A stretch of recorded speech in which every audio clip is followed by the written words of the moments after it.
In the previous tutorial, we saw theory for finding Fibonacci number or what is Fibonacci number. In this tutorial, we are going to look at multiple ways to solve Fibonacci number using Java. So I have a program which takes input from the user, and then for that input, we will find the Fibonacci number. So let's create method which returns integer. So this approach, this method, we are going to solve it using recursion. So there should be basic condition. So I'm putting if number is less than 2, then we have to return. So I will just write Fibonacci. I will call this function recursively for 2 times for number minus 1, and it's also for Fibonacci of recursion of number minus 2. So, oh yeah, and I have to return this. So let's see if this works. So I'm running this program, and let's give for example 5. So this is correct. So this program returns correct output.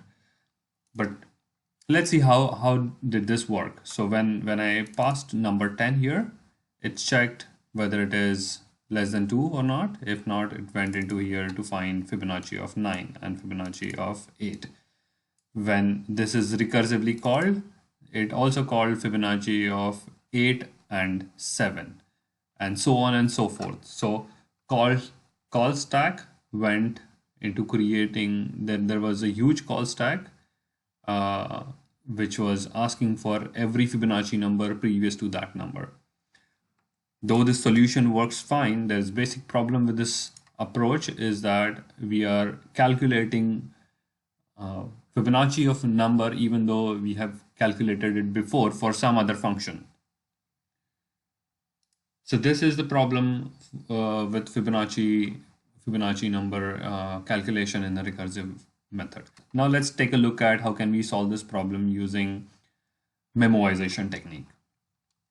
Memoization is a technique which is basically keeps the results that we have calculated in memory.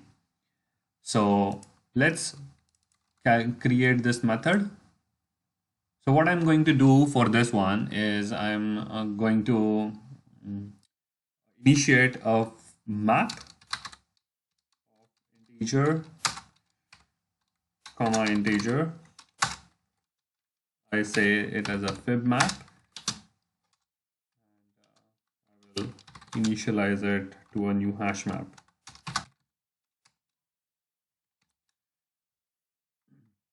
And then I will create this method which I have just declared it, and this will return an integer. So let's see how can we solve this using this method. So what I will do here is I will have a basic condition again as before. If I have Fibonacci number calculated already for this number, then I will return this Fibonacci number, else I will calculate it. So I will just say if this is not equal to null, then return Fibonacci map dot get. If it is not calculated, then I have to calculate it. And how do I calculate it is again simple. I have to calculate Fibonacci I have to calculate the same method with number minus 1, and then I have to pass this fib map to it. Then I have to also calculate Fibonacci of number minus 2 and also pass fib map to it. But then I have to, the only calculation is not enough because I have to also put this in a map. Otherwise, I won't know whether, because this is being called recursively. So I will do fib map dot put, and I'm calculating this for a number. At the end of this method, I'm sure that this number will be calculated always. So I will just return.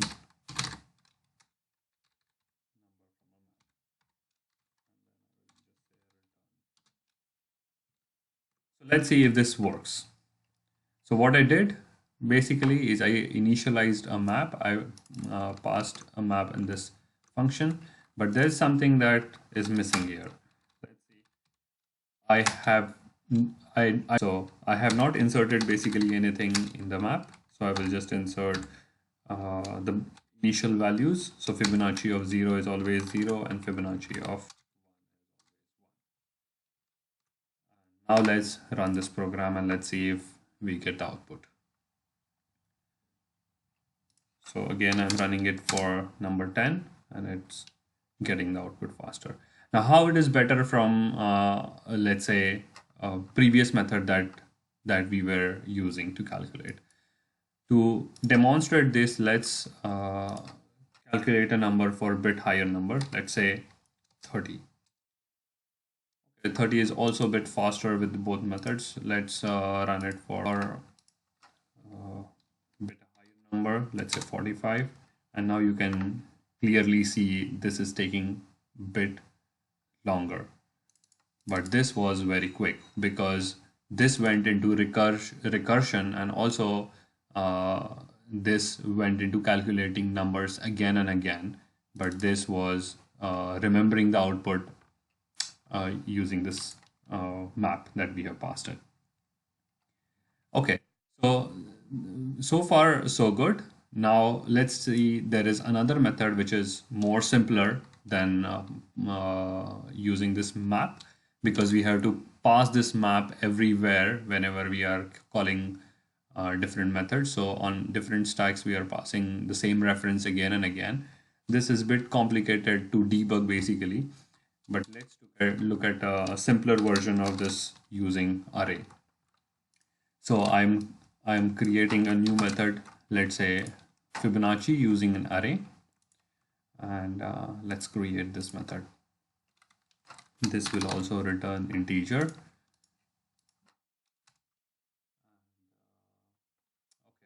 So I will initialize an array. Let's say I will call it as a fib array. This will be integer array, and to create an integer array I have to pass it to an initial value. So let's say I'm creating it for a number, I'm creating it for the size of a number plus 1. And this is because it always starts with the 0 and we want to calculate, for example, number 10. So we need to store 11 digits in it. Okay, so let me initialize this to our basic conditions, which is fib of 0 should always be 0 and fib of 1 should always be 1. These are our basic conditions, and then I will run a loop. Let's say integer I is equals to 0, I is equals to 2, because we already know values for first two integers, and then we will calculate it for rest of them. And I is less than number, is less than, oh, let's say less than equal to number, I plus plus. Then we say fib of I is equals to fib of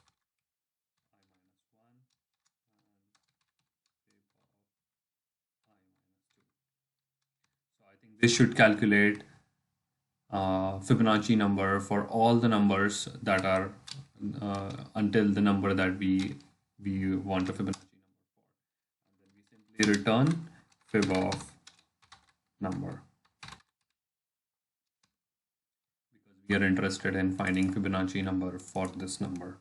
So let's check if this works. And again, let's look at number 10, which is number, and if you see, this also results in the correct. Okay, let's look at another method, which is uh, even better method than the previous one, because in this method we are using an extra space to store previous results which we are not interested in. So if you are interested in calculating all the numbers until this number, then this method is good enough, where we are storing all these numbers. But if you don't want to store these numbers, and if you're interested only in calculating this number, probably you can get rid of even this array, because it requires an extra space to store all these numbers.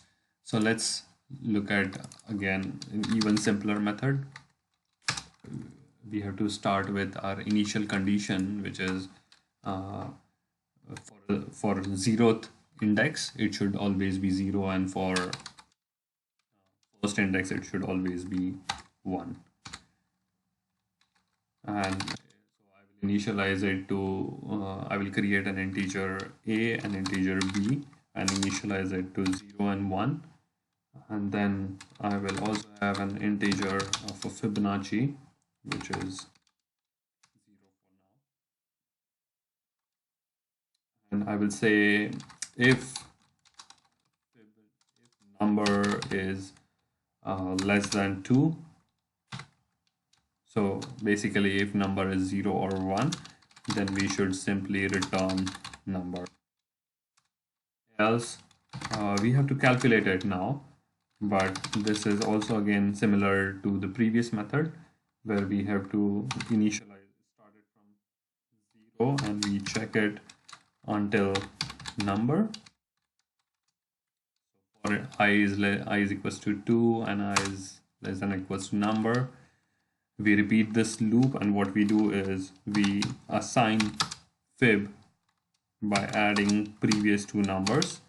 But previous two numbers always keep on changing, so we assign a is equals to b. So the next number becomes the previous number plus 1.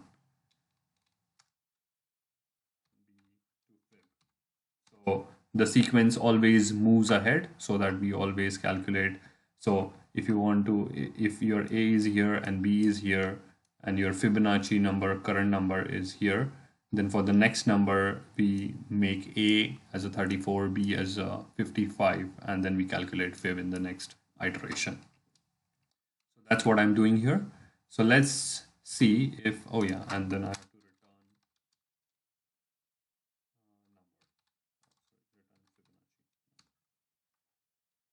So let's see if this works. And I'm again calculating for number 10.